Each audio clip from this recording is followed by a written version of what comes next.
Hello students, welcome to Umesh classes Chandigarh. मैं अखिलेश और हम लोग स्टार्ट कर रहे थे, मतलब हम लोग जो पढ़ रहे थे पहले वो क्या पढ़ रहे थे बेटा, कॉम्प्लेक्स नंबर पढ़ रहे थे हम लोग। ठीक है, कॉम्प्लेक्स नंबर के अंदर हम लोगों ने क्या क्या चीज़ें पढ़ ली हैं मैं एक बार उसको मैं थोड़ा ब्रीफली बता देता हूँ। ये आपको जो मेरी पहली 2 वीडियो है ना, आपको उनमें मिल जाएगा। ठीक है, उसमें क्या क्या है, तो कॉम्प्लेक्स नंबर होता क्या है वो मैंने बताया, उसके बारे में कॉम्प्लेक्स नंबर कैसे बना ये बताया। उसके बाद में फिर कुछ आयोटा वाला मतलब जो पार्ट था वो मैंने एक्सप्लेन किया वहाँ पे। ठीक है, फिर उसके बाद में हम लोगों ने बात की थी इक्वालिटी ऑफ कॉम्प्लेक्स नंबर। ठीक है, उसके बाद में फिर कॉम्प्लेक्स नंबर के अंदर इनइक्वालिटी जो कि वैलिड नहीं होती कॉम्प्लेक्स नंबर के अंदर, हम लोगों ने वो डिस्कस करी। ठीक है, फिर हम लोगों ने अलजेब्रा ऑफ कॉम्प्लेक्स नंबर की बात करी थी। ठीक है, और अलजेब्रा ऑफ कॉम्प्लेक्स नंबर के बाद में देखो बेटा चैप्टर बहुत बड़ा है। ठीक है, चैप्टर छोटा मोटा चैप्टर नहीं है, ये चैप्टर काफ़ी बड़ा है और वेटेज काफ़ी है इसका। आप चाहे मेंस दे दो चाहे एडवांस दे दो। अभी तो मेंस का क्वेश्चन भी अच्छा आने लगा है, क्योंकि आपको पता ही है 25 क्वेश्चन आने लगे हैं मेंस के अंदर। ठीक है, तो क्या है कि चैप्टर थोड़ा सा लेंथी तो है, तो वीडियोज़ भी थोड़ी ज़्यादा बनेंगी। बिल्कुल पेशेंस करके आप लोग को देखना है और आपको यहाँ पे सब कुछ मिलेगा। ठीक है, सब कुछ। और तो और मैं आपको कोशिश करूँगा कि आपको अच्छे अच्छे क्वेश्चंस भी प्रोवाइड करूँ।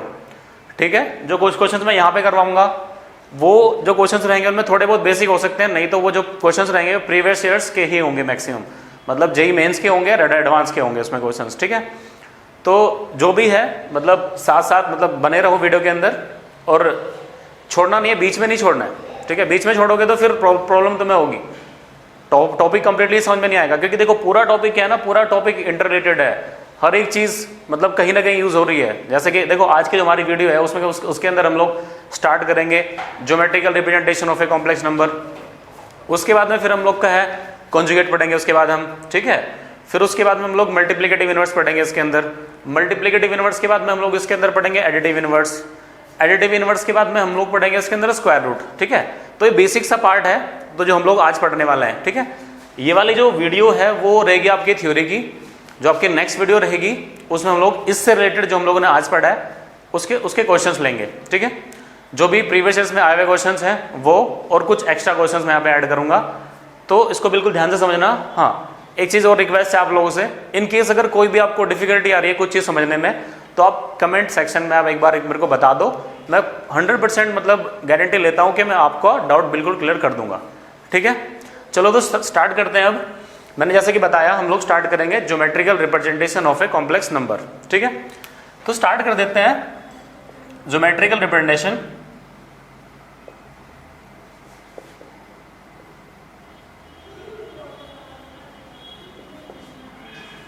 Of a complex number.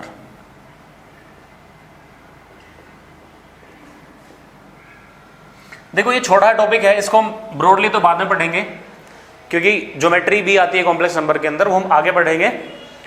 ठीक है, और मैं कुछ उस हिसाब से चल रहा हूं कि अगर आप 11th के स्टूडेंट भी हैं तो मैं आपको बता दूंगा आपको कहां तक की वीडियोस देखनी है। आपका 11th का सिलेबस भी कवर हो जाएगा इसके अंदर। ठीक है, जेई मेंस वाले को तो सारे देखने हैं और एडवांस वाले को भी सारी वीडियोस देखने हैं। तो देखो स्टार्ट करते हैं। सपोज करो मैंने कोई कॉम्प्लेक्स नंबर ले लिया z equal to a plus iota b। ये बात मैं आप लोग को बता चुका हूं पहले ही कि a और b क्या होना चाहिए, आपका दोनों रियल नंबर होने चाहिए।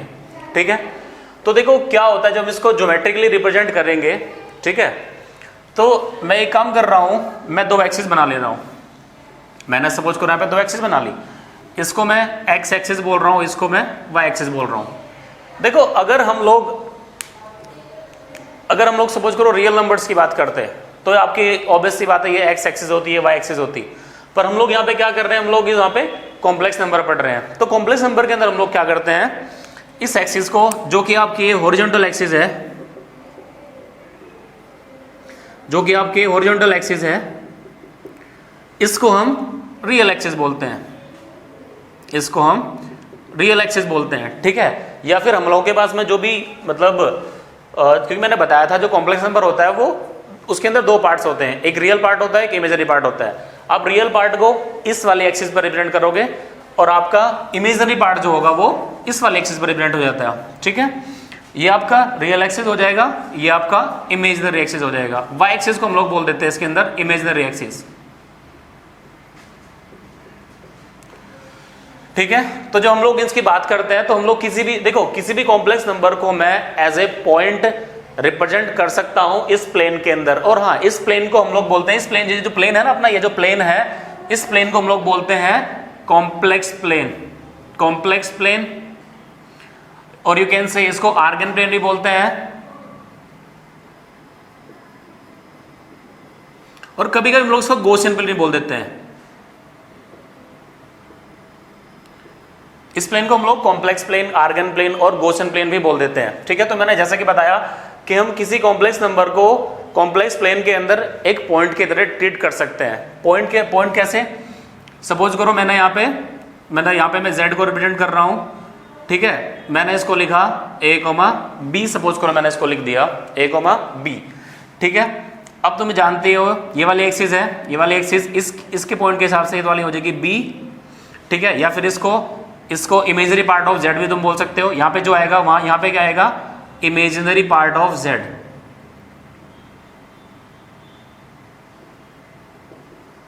यहाँ पे आएगा तुम्हारा इमेजिनरी पार्ट ऑफ z। यहाँ पे क्या आएगा हमारा? ये हमारी वैल्यू किसकी है? a की है। इसको हम बोलेंगे रियल पार्ट ऑफ z, और यू कैन से REZ, हम इसको ऐसे बोल सकते हैं। ठीक है। और ये तुम्हारा कॉम्प्लेक्स नंबर हो जाएगा। ठीक है। ये तुम्हारा कंप्लीटली क्या हो जाएगा? ये तुम्हारा कॉम्प्लेक्स नंबर हो जाएगा। मतलब ये तुम्हारा क्या हो जाएगा? z equal to a plus iota times b। ठीक है। ओके। तो ये तो था तुम्हारा representation.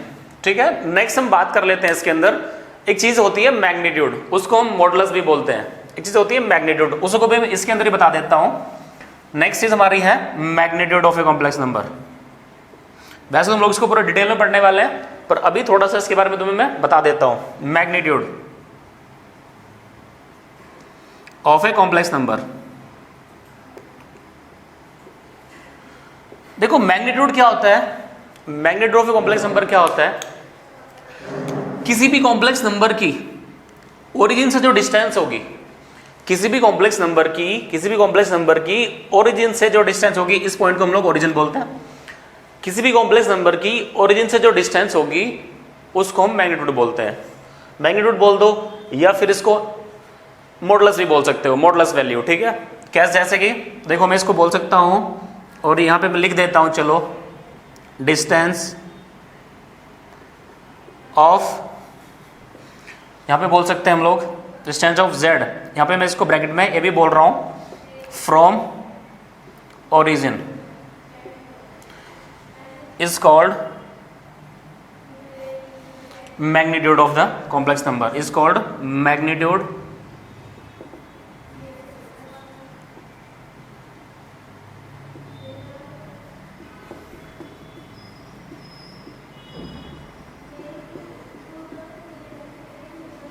Magnitude of the complex number. ये होता क्या है? इसको हम कैसे डिनोट करते हैं? Denoted by modulus of z। Modulus of z ये होता क्या है? अगर तुम देखो इस डिस्टेंस की बात करनी है तुम्हें, तो यहाँ पे तुम जान रहे हो कि तुम्हारे पास में यहाँ पे राइट एंगल ट्रायंगल बन जाएगी। तुम्हें अगर ये वाली डिस्टेंस चाहिए तो तुम क्या करोगे? यहाँ पे पाइथागोरस थ्योरम लगा दोगे। ठीक है। ये वाली वैल्यू क्या है? ये a है, इसको हम क्या बोलोगे? Real part of z। ये वाली वैल्यू क्या तुम्हारी b है, इसको क्या बोलोगे? Imaginary part of z। ठीक है। तो इसको हम लिख लेंगे रियल पार्ट ऑफ z का whole square plus imaginary part of z का होल स्क्वायर। ये हमारी मॉडुलस वैल्यू हो जाएगी। ठीक है। अब ये देखो इसकी छोटी सी प्रॉपर्टी होती है, ये कभी भी जीरो, मतलब ये जीरो हो सकता है, जीरो पर एक ही केस में होगा जब कॉम्प्लेक्स नंबर ही जीरो हो जाए। मतलब 0 + 0 आयोटा अगर हम कॉम्प्लेक्स नंबर ले रहे हैं, मतलब अगर हम z = 0 + 0 आयोटा ले रहे हैं, तब उस केस में इसका मॉडुलस क्या हो जाएगा? 0 हो जाएगा। अदरवाइज ये कभी 0 नहीं होगा, ये हमेशा 0 से बड़ा होगा। जैसे कि आप लोग देख सकते हो, ये स्क्वायर है, यहाँ पे भी स्क्वायर है, ये वैल्यू कभी नेगेटिव नहीं होगी क्योंकि दोनों रियल वैल्यूज हैं। ठीक है। तो ये कभी नेगेटिव नहीं होगा, तो ये ध्यान रखेंगे हम लोग इसको। तो ये modulus otherwise 0, otherwise modulus of z क्या हो जाएगा? ग्रेटर देन 0 हो जाएगा। ठीक है। ये तो था हमारा geometrical representation of a complex number on complex plane, Argand plane और गॉसियन प्लेन। ठीक है। अब हम नेक्स्ट पढ़ेंगे। देखो टॉपिक सारे कनेक्टेड हैं, इसलिए मेरे को पहले थ्योरी पढ़ानी पड़ रही है। तो देखो ये हम लोग अलग से टॉपिक है तुम्हारा modulus of a complex number, उसको हम आगे डिस्कस करेंगे, थोड़ा जरूरत था मेरे को इसलिए मैंने यहाँ पे बता दिया।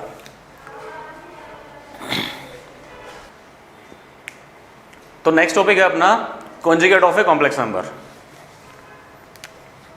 देखो conjugate of a complex number क्या होता है, हम इसकी बात करते हैं। देखो पहले मैं यहाँ पे लिख देता हूँ कुछ चीज़ें, थोड़ा आसानी हो जाएगी तुम लोग को समझने में। देखो conjugate of a complex number क्या होता है, इसको हम कॉम्प्लेक्स कॉन्जुगेट भी बोल देते हैं, ठीक है। देखो ये क्या होता है, ये किसी पॉइंट का जिसका तुम्हें मतलब वो पॉइंट जिससे रिलेटेड कोई कॉम्प्लेक्स नंबर है तुम्हारे पास में, उसका रियल एक्सिस के अलोंग रिफ्लेक्शन, उसका रियल एक्सिस के अलोंग या फिर एक्स एक्सिस के अलोंग रिफ्लेक्शन जो होगा वो तुम्हारा होगा इसका कॉन्जुगेट, ठीक है। तो स्टार्ट करते हैं। मैंने बोला conjugate of a complex number is the reflection of complex number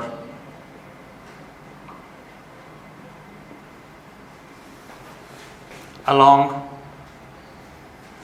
you can say x axis बोल दो और रियल एक्सिस, ठीक है। मैंने क्या बताया इस चीज को देख ध्यान सुनो। सपोज करो मेरे पास z इज इक्वल टू, मैंने लिखा a plus iota times b। अगर मेरे को इसका कॉन्जुगेट निकालना है तो पहले तो मैं एक काम करता हूँ, इसको मैं रिप्रेजेंट कर लेता हूँ। सपोज करो मेरा यहाँ पे है कॉम्प्लेक्स नंबर a, b, मैंने इसको यहाँ पे लिख दिया। अब देखो जब मैं इसका रिफ्लेक्शन लूँगा तो ये यहाँ पे, क्योंकि ये क्या है, इसका x कोऑर्डिनेट है, इसका y कोऑर्डिनेट है, ठीक है।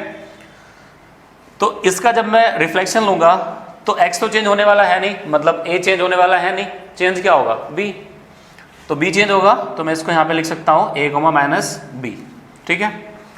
तो अगर ये वाला जो कॉम्प्लेक्स नंबर है, ये अगर z is equal to a plus iota b है, अब तुम जान रहे हो इसके रेस्पेक्ट में अगर मैं कोई कॉम्प्लेक्स नंबर लिखूंगा तो वो क्या हो जाएगा, z is equal to a minus iota b, और मैं इसको z बार से रिप्रेजेंट करता हूँ। ये बार ही बोलता है कि इसका कॉन्जुगेट है, ठीक है। तो अगर मेरे को इसका कॉन्जुगेट लिखना है, तो मैं क्या लिखूंगा, सिंपल सी बात है, z is equal to a minus iota times b, पर यहाँ पे इसको मैं बार से डिनोट करूंगा, ठीक है। तो z बार मेरा क्या होगा, कॉन्जुगेट होगा। बात समझ में आ रही होगी, ठीक है। तो सिंपली मेरे को करना क्या है, देखो अगर मेरे को किसी भी कॉम्प्लेक्स नंबर का कॉन्जुगेट निकालना है तो मैं क्या करूंगा, उसमें बस आयोटा का साइन चेंज कर दूंगा, ठीक है। मेरे को बस आयोटा का साइन चेंज कर देना है, और वो जो साइन चेंज करने के बाद में जो भी तुम्हारा कॉम्प्लेक्स नंबर आएगा वो क्या होगा, वो तुम्हारा कॉन्जुगेट हो जाएगा, ठीक है। स्टार्ट करते हैं। अभी देखो इसमें क्या है कि इसकी कुछ प्रॉपर्टीज भी होती हैं। अब हम ये वाला टॉपिक मैं पूरा कंप्लीटली डिस्कस करने वाला हूँ, ठीक है। चलो देखो, अगर मैं इसको वैसे देखना चाहूँ, चलो इसकी बात बाद में करते हैं, ठीक है। इसको, ये तुम्हारी एक्स एक्सिस हो जाएगी, तुम्हारी वाई एक्सिस हो जाएगी, इसको हम रियल एक्सिस भी बोल सकते हैं, और ये तुम्हारे, तुम जान रहे हो इसको इमेजिनरी एक्सिस भी बोलेंगे, ठीक है। चलो ये हो गया तुम्हारा। अब देखो हम क्या करते हैं, प्रॉपर्टीज की बात कर लेते हैं। Now next thing is properties of a complex, या फिर प्रॉपर्टी ऑफ द कॉन्जुगेट, और you can say property of the complex conjugate. देखो प्रॉपर्टी थोड़ी आसान है, मतलब प्रॉपर्टी आसान भी है, इंपॉर्टेंट भी है, ठीक है। तो एक एक प्रॉपर्टी को हम ध्यान से समझेंगे, प्रूफ भी कर देंगे, जिसका हमें लगेगा जरूरत है प्रूफ करने का, प्रूफ भी करते चलेंगे साथ साथ, ठीक है। तो सबसे पहली प्रॉपर्टी है, मैं बताया तुम लोग को, ठीक है, कि z अगर तुम्हारे पास में a प्लस आयोटा b है तो इसका z बार क्या हो जाएगा, a माइनस आयोटा b। और एक बात ध्यान रखना कि ये दोनों कॉम्प्लेक्स नंबर एक दूसरे के कॉन्जुगेट होते हैं। कैसे, अगर तुम इसका कॉन्जुगेट लोगे तो तुम जान रहे हो ये आयोटा साइन चेंज हो जाएगा, यहाँ पे माइनस की जगह प्लस आ जाएगा, और प्लस तुम बोल रहे हो, प्लस की जगह तुम्हारा क्या बनेगा, अल्टीमेटली यही वाला कॉम्प्लेक्स नंबर बन जाएगा, ठीक है। तो मैं एक काम करता हूँ, मैं पहली प्रॉपर्टी यहाँ पे लिख लेता हूँ, क्या, कि अगर मैं z कॉन्जुगेट का कॉन्जुगेट लेता हूँ तो अल्टीमेटली तुम्हें z मिल जाता है, ठीक है। सेकेंड प्रॉपर्टी, तो ये कुछ 8-10 प्रॉपर्टीज हैं, मैं कोशिश करूंगा मैं सारी प्रॉपर्टीज को प्रूव करूं, ठीक है। सेकंड प्रॉपर्टी, देखो सेकंड प्रॉपर्टी हमारी क्या हो जाएगी, सपोज करो मैं इन दोनों प्रॉपर्टीज मतलब दोनों कॉम्प्लेक्स नंबर को सपोज करो मैं ऐड कर लेता हूं, ठीक है, मैं ऐड कर देता हूं, चलो इनको z प्लस जेड कॉन्जुगेट मैंने ऐड कर दिया, तो ये क्या होता है अभी देख लेते हैं, ठीक है। क्या होगा ये a plus iota times B plus a minus iota times B. तुम देख रहे हो कि यहाँ से ये वाली चीज कट जाएगी, तो z प्लस जेड कॉन्जुगेट क्या हो जाएगा twice of a, z plus z conjugate हो जाएगा ट्वाइस ऑफ a। और यू कैन सी हम इसको ऐसे ही बोल सकते हैं z प्लस जेड कॉन्जुगेट को हम बोल सकते हैं twice of real part of z, क्योंकि a क्या है, a तो अपना रियल पार्ट ऑफ z है, ठीक है। तो z plus z conjugate is equal to real part of z, ये बात तुम ध्यान रखोगे। और हाँ जेई मेंस के ऊपर, जेई मेंस में लास्ट ईयर एक क्वेश्चन आया था, वो क्वेश्चन भी मैं कराऊंगा, ठीक है। वो क्या आया था, उन्होंने बोला था कि z प्लस, इसने बोला था if z plus z conjugate is equal to अपना जीरो अगर है, इसका मतलब क्या है, z प्लस जेड कॉन्जुगेट अगर जीरो हो जाता है, जीरो होने का मतलब क्या हुआ, दिस इंप्लाइज, ये क्या बोलेगा कि a बराबर जीरो हो गया। a बराबर जीरो होने का क्या मतलब है कि कॉम्प्लेक्स नंबर का रियल पार्ट जीरो हो गया। इसका मतलब क्या हुआ, दिस इंप्लाइज, मतलब इसका मतलब क्या हुआ, real part of z is equal to zero. तो ये इंफॉर्मेशन बहुत काम की है, इस इंफॉर्मेशन को मैं क्या करता हूं, इसको मैं थर्ड प्रॉपर्टी का नाम दे देता हूं, ठीक है। If z plus z bar is equal to zero this implies a is equal to zero and real, इसका मतलब क्या होता है कि रियल पार्ट ऑफ z क्या हो जाएगा, जीरो हो जाएगा, ठीक है। और इसको तुम आगे क्या बोल सकते हो, रियल पार्ट अगर जीरो हो गया तो क्या होगा, प्योरली इमेजिनरी कॉम्प्लेक्स नंबर। इसमें इससे क्या मिलेगा, ऐसा हो गया, तो दिस इंप्लाइज, मतलब ऐसा क्या बोल सकते हो, it means z is a purely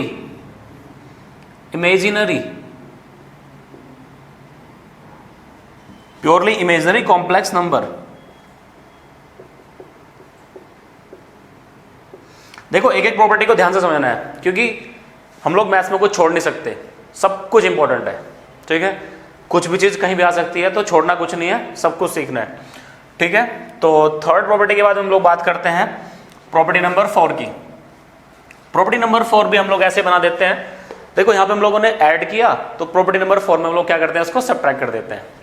subtract करेंगे तो z माइनस जेड कॉन्जुगेट होगा, जिसकी वैल्यू तुम बोल सकते हो, देखो इसमें से हम इसको घटा देते हैं, तो क्या होगा a plus iota times b minus a plus iota times b, इससे ही जाएगा। तो z माइनस जेड कॉन्जुगेट हमारा क्या हो जाएगा, twice of iota times of b बोल सकते हैं इसको, ठीक है। तो हम लोग ये वाली चीज भी याद रखेंगे, मतलब डब्बे वाली चीज तो हमें याद रखनी है, z माइनस जेड कॉन्जुगेट क्या होता है, twice of real part of z भी बोल सकते हो, यहाँ पे twice of imaginary part of z पर आयोटा का मल्टीप्लाई हो रखा है यहाँ पे, ठीक है। फोर्थ होने के बाद में हम लोग बात करते हैं, अच्छा इसी से हम लोग एक प्रॉपर्टी और बना देते हैं, ठीक है। उसको हम प्रॉपर्टी नंबर 5 का नाम देंगे, क्या देंगे उसको बोलेंगे if z plus sorry z minus, अगर मैं इसी की बात करता हूँ, if z minus z conjugate is equal to zero, अगर ये सपोज करो जीरो हो जाए, तो इसका मतलब क्या हुआ, दिस इंप्लाइज, इसका मतलब क्या होगा कि यहाँ पे क्या हो जाएगा, b is equal to zero. b is equal to zero का मतलब क्या हुआ, b जीरो मतलब इमेजिनरी पार्ट जीरो, इसका मतलब क्या हुआ कि इमेजिनरी पार्ट ऑफ z क्या हो गया, जीरो हो गया। अब इमेजिनरी पार्ट ऑफ z अगर जीरो हो गया तो इसका मतलब क्या हुआ, इमेजिनरी खत्म, ठीक है, बचा क्या, रियल, ठीक है। तो क्या होगा, इसका मतलब क्या हुआ, z क्या है, प्योर रियल कॉम्प्लेक्स नंबर है। इसका मतलब क्या हुआ, it means z is pure real complex number.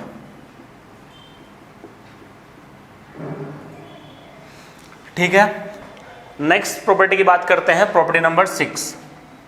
Property number 6 क्या है, देखो प्रॉपर्टी नंबर 6 क्या है, हम इसको चलो ऐड में ले लेते हैं। मैंने सपोज करो z1 प्लस z2, मैं एक काम करता हूं, मैं दो कॉम्प्लेक्स नंबर ले लेता हूं। चलो एक काम करते हैं, थोड़ा अलग से कॉम्प्लेक्स नंबर मान लेते हैं हम लोग, ठीक है। 5 तक तो ये वाला यहां तक काम चल जाएगा। अब मैं क्या कर रहा हूं, दो कॉम्प्लेक्स नंबर के बीच बात करते हैं, ठीक है। अभी तो एक ही कॉम्प्लेक्स नंबर की बात चल रही थी, उसका हम लोगों ने कॉन्जुगेट निकाल लिया, तो ये कुछ प्रॉपर्टी बनी 4-5 हम लोगों ने बना दी।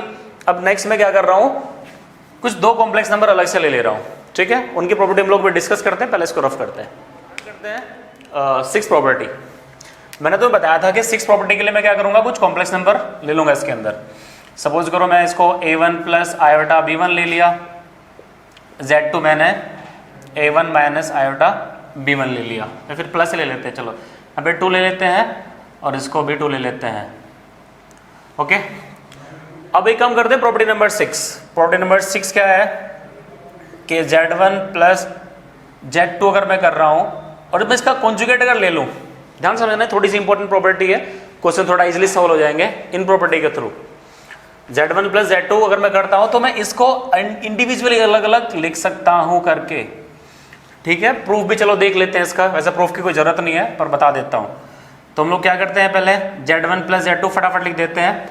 मैं थोड़ा स्टेप इसमें मिस कर रहा हूं, a1 प्लस a2 हो जाएगा, a1 प्लस a2 फिर प्लस आयोटा कॉमन ले लिया, b1 प्लस b2, ठीक है। अभी तुम्हें दिख रहा है कि कॉम्प्लेक्स नंबर बन गया, ये रियल पार्ट है और ये इसका इमेजिनरी पार्ट है। तो हम क्या करेंगे, z1 प्लस z2 का मैं कॉन्जुगेट ले लूंगा तो आयोटा चेंज हो जाएगा, तो a1 plus a2 minus iota times b1 plus b2, b1 plus b2 ऐसा मैं बोल सकता हूँ, ठीक है फाइन। अब मैं एक काम करता हूँ, सिमिलरली ये वाली चीज भी सोल्व कर लेता हूँ। यहाँ पे तुम जान रहे हो, अगर मैं यहाँ से एक चीज लिख लूँ, z1 का कॉन्जुगेट क्या हो जाएगा, a1 minus iota b1, z2 का कॉन्जुगेट क्या हो जाएगा, a2 माइनस आयोटा b2। तो मैं दोनों को क्या करता हूँ, ऐड कर देता हूँ, ठीक है। दोनों को चलो ऐड कर देते हैं, z1 conjugate plus z2 conjugate क्या होगा, a1 minus iota b1 plus a2 minus iota b2, ठीक है। तो a1 प्लस a2 मैंने साथ लिख लिया और फिर यहाँ पे मैंने क्या काम किया, माइनस आयोटा मैंने यहाँ से कॉमन ले लिया और क्या बनेगा यहाँ पे b1 प्लस b2, फाइन।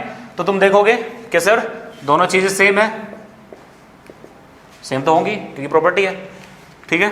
चलो तो हम क्या बोलेंगे कि दोनों चीजें इक्वल है, ठीक है। तो मैं बोल सकता हूं, ठीक है, तो इक्वल है तो मैं कह सकता हूं कि हाँ ये प्रॉपर्टी बिल्कुल सही है, ठीक है।